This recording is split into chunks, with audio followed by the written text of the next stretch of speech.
자, 안녕하세요. 부동산 연구소 김현정의 정재욱입니다. 안녕하세요. 김경현입니다. 교수님, 네. 상당히 오랜만에 뵙습니다. 게으른 유튜버로서. 근데 우리는 또 이슈가 생겨야 또 얘기를 나누는. 그렇죠. 그 더불어민주당에서 임대사업자 제도를 바꾸겠다. 네. 골자는 이제 매입 임대가 아니라 건설 임대 사업자만 인정하겠다. 그리고 뭐 기존에 예고됐던 거 아파트 임대 사업자는 뭐 이제 등록 말소하기로 했는데 이번에 그 범위를 아파트뿐만 아니라 빌라도 뭐 다세대, 원룸 그런 모든 주택으로 확대하는 두 개가 골자예요. 그 아파트를 대상으로 한 임대사업자 없애는 건 전 찬성이에요, 사실. 특히 개인이 갖고 있는 거. 이것도 좀 나눠야 될 것 같긴 해요. 근데 이제 이거를 다가구 빌라까지 했다는 전 심각한 문제라고 생각을 해요, 사실은. 집주인은 아마 보유세 폭탄을 맞을 수가 있어요, 사실. 왜냐면 이제 임대주택이 완료되면은 다 주택수로 카운트가 되거든요. 저번에 이제 보니까 중앙일보 뉴스 보니까 이건데 뭐 소득 4,500만인데 세금 4,800만 원이라고 딱 나오더라고요. 다세대 주인이. 이분이 이제 송파구 사시는 분인데 원룸 11개가 갖고 있는데 이게 임대주택 말소되니까 다 주택수로 카운트 된 거예요. 그렇죠. 그러니까 지금 세금 보유세만 4,800인데 이건 굉장히 형평이 어긋나잖아요, 사실은. 어떻게 보면은. 물론 지금 임대사업자 종료 후 6개월 안에 팔면은 또 아마 양도세 같은 것들을 여전히 페이버를 준다고 하는데 6개월 안에 못 팔면 어떻게 되냐는 거예요, 사실은. 예. 그럼 이런 사람들이 결국 뭐 하냐면은 근생으로 바꿀 거예요, 분명히. 용도 전환이 된다고요. 근생으로 바뀌면 어떻게 달라지는 거죠? 종부세 대상이 아니잖아요. 그러면은 주택 자체를 없애기 위해서 집주인들이 심각한 노력을 할 거예요. 그러니까 이게 아파트는 저는 기본적으로 찬성인데 다가구 원룸을 하는 순간 이 물건 자체가 용도 전환이 될 거라고요. 있어야 될 주택 수가 적어지면서 용도 전환이 되니까 정책이 얘기했던 방향하고 전혀 다르게 갈 수가 있는 거죠. 주택 수가 100이 있었는데 이게 80이 되면은 희소해지니까 가격이 더 오를 수 있는 거잖아요. 임대료 같은 것들이. 예. 원래 이거는 가격을 내리려는 목적인 건데. 예.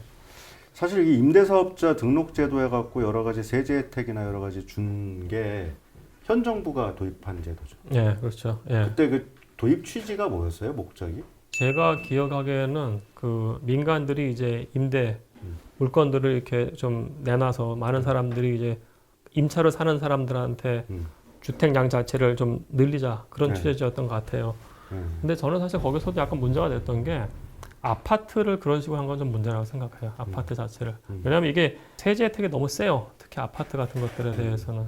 지나치게 혜택된 건 약간 좀 문제였던 것 같아요. 문제였는데 중요한 건 이제 이것도 역시 소급적으로 신뢰를 형성해 놓고 실컷 임대사업자 등록해 갖고 그거 믿고 그렇죠. 주택 구입해서 했는데 어느 날 갑자기 그 제도를 폐지하고 지금 6개월 동안 시간 줄 테니까 팔아라 그러는 거잖아요. 되게 6개월도 짧아서. 이게 법적인 문제입니다. 이거는 국민의 재산권을 또 다시 한번 소급적으로 침해하는.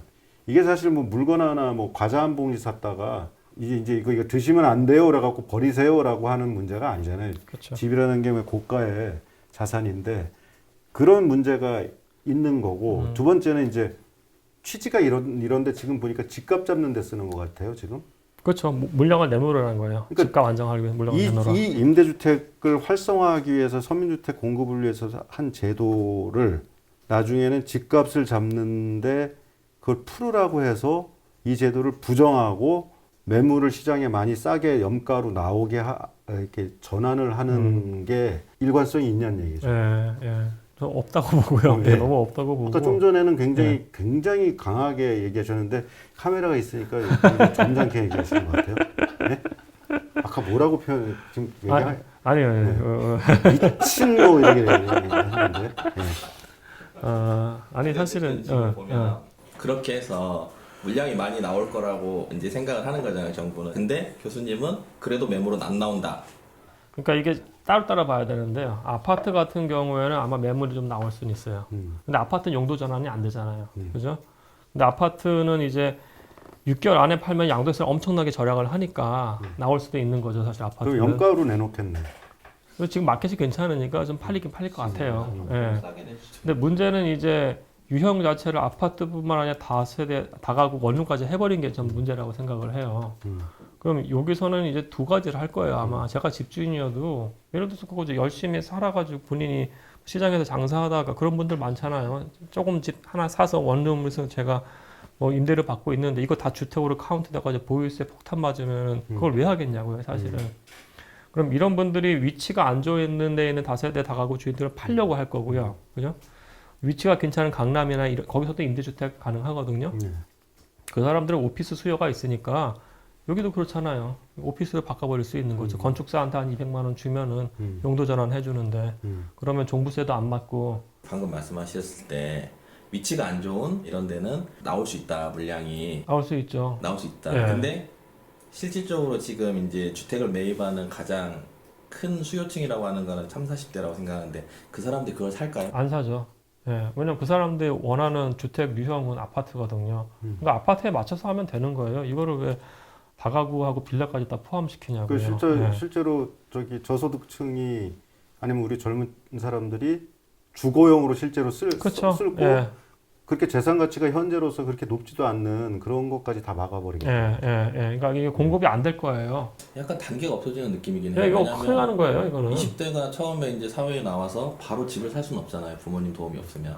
그러면 처음에 그런 다가구나 이런 데서 조그맣게 본인이 전세나 뭐 월세로 시작을 했다가 어느 정도 자산 축적이 되고 나서 아파트를 매입한다거나 이쪽으로 넘어가야 되는데 그게 없어지는 거예요, 없어지는 거. 굉장히 노화될 수도 있는 거고 사실은 이건 좀 굉장히 제고해야 될 정책이라고 그리고 봐요. 지금 논리적으로 말이 안 되는 지점이 또 하나 있는데 건설 임대하고 매입 임대하고 왜 구분을 줘요? 자기가 시멘트 붓고 철근하고 해서 직접 한 거랑 구매한 사람하고 임대 사업을 하는 데서 뭐 무슨 차이가 있다고 지금 뭐 건설 임대 사업자만 이렇게 해야지 실제로 주택 공급에 상당히 도움을 줄 것이다. 대규모 공급. 부영 같은 경우. 그렇죠. 뭐 그런 부영법 같아 이거지. 부영법. 부영을 우대하는 법 같아. 예를 들면 어떤 건설 임대 사업자가 부도가 났어. 그래서 어떤 다른 뭐 회사에서 그걸 다 일괄 매입을 했어. 그 사람은 매입 임대 사업자. 그거 매입인데 그럼 안 예. 되죠. 예. 그 건설이냐, 내가 갓 지은 집을 산 거냐, 그거하고 왜 구분을 두냐. 논리적으로 주택 정책의 취지하고 전혀 예. 어떤 그 접점을 찾을 수가 없어요. 예.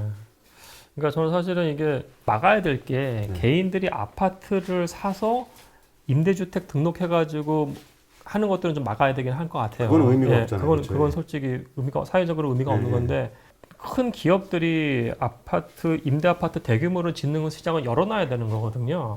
예를 들어서 미국만 해도 뭐 아크스톤이라든지 뭐 보스턴 캐피털 이런 거대한 회사들이 민간 임대 시장 들어와가지고 뭐 럭셔리 아파트도 만들고 중산층 아파트, 서민 아파트 굉장히 다양한 섹터에서 활동을 해요. 우리가 건설 산업이 중요하고 부동산 산업 그것도 산업인데 산업 육성 차원에서도 중요하고 그리고 집값이 워낙에 높기 때문에 누군가는 임대 들어가서 살아야 될 거 아니에요. 근데 본인이 나는 SH, LH는 싫다고 한다고 하면은 어딘가서 가야 되는데 그 초이스 자체가 지금 막혀버리는 거예요. 지금.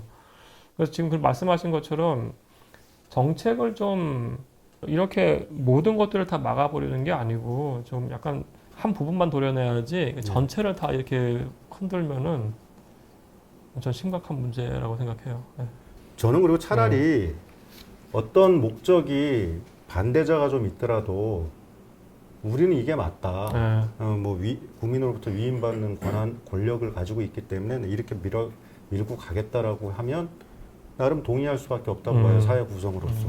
근데 지금 보는 거 보면 취지도 갑자기 시컨 제사상에 올리려고 그랬는데 막 전 부치고 그랬는데 갑자기 그 생일밥으로 하고 생일상 차려갖고 먹다 보니까 오늘 저녁에 제사 지내야 되는데 전 없다 그러니까 전 먹도 있는 생일상에서 접시에서 또 뺏어가고 또 제사 지내고 그리고 제사 음식은 또 사람이 먹던 걸 올리면 안 된다 그러니까 막 화내고 어떻게 해야 될지 몰라서 그런 느낌이 들어요.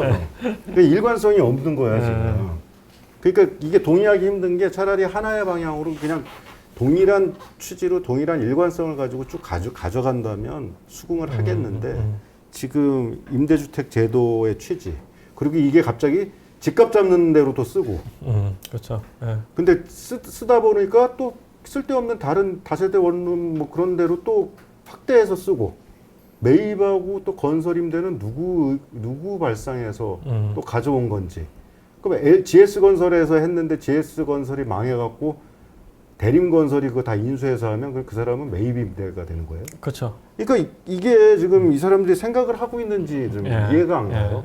그리고 이제 그 다음에 이제 좀 지금 부자 옹호하는 게 아니라 그걸 믿고 움직였던 사람들은 뭐냐고요. 임대사업자 등록해서 꼭 부자가 아니어도 아닐 수도 있는 거죠. 그래, 부자가 아니라도 뭐 재테크 방법으로 할 수도 있고 그럼 당신들이 그렇게 공급을 해주셔라고 해서 믿고 했는데 그 사람 뒤통수 치는 거는 아까 말씀드렸듯이 지금 위헌적인 요소가 있는 것 같고 또 하나가 그러면 임대사업자 이제 6개월 내에 처분하라고 그랬어요. 근데 그 아파트라든지 그 사는 사람들이 자기가 살 집을 사면 임차인들 나가야 되잖아요. 그렇죠. 그러니까 계약 갱신 청구권도 없어요.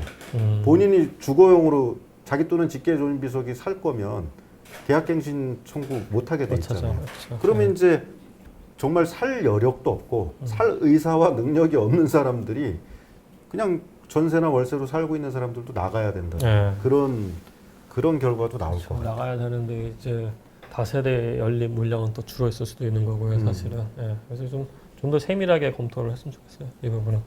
여러 가지 봤을 때 좀 저는 전반적으로 이해할 수가 없고 교수님이 이 방송 촬영하기 전에 하신 말씀을 빌자면 미친 것 같아요. 미친 짓 같아요.